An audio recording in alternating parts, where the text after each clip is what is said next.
Tandaan ninyo ito, mga kapatid kong minamahal. Matuto kayong makinig, dahan-dahan sa pagsasalita, at huwag agad magagalit. Sapagkat ang galit ay di nakatutulong sa tao upang maging matuwid sa paningin ng Diyos. Ang iyong liwanag, ang matuwid na landas, tanglaw sa aking buhay, nang di maligaw. Nawa, O Diyos, ako'y iligtas, huwag nang pabayaan mawalay.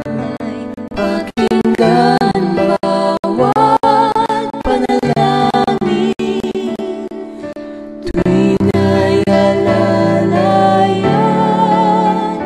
pangakong katapatan, pagsunod sa katwiran.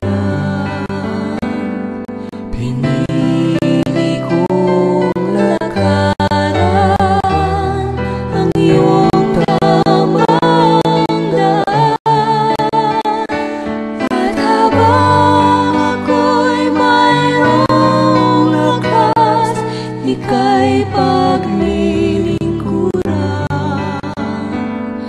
Habang buhay tatahakin ang matuwid na landas.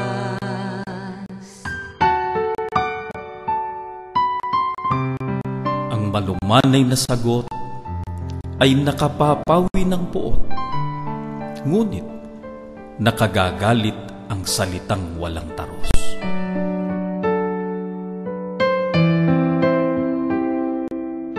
Ang taong magagalitin ay laging napapasok sa gulo, laging nakikipag-away dahil sa init ng ulo.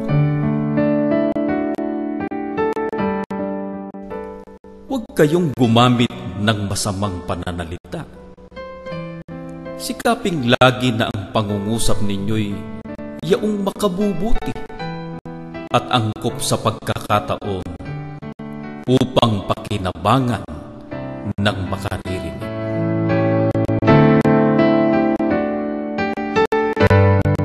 Kung magalit kayo, huwag ninyong itanim ang inyong galit at nang huwag kayong magkasala. Huwag ninyong hayaang matapos ang isang araw nang hindi napapawi ang inyong galit. Huwag ninyong hayaang makasingit ang dyablo.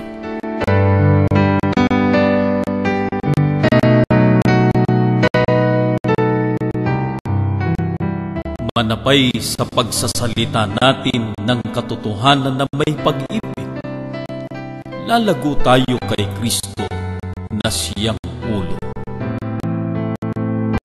Sa panahon ng mga tiisin, ang matibay kong pag-asa, bawat pangako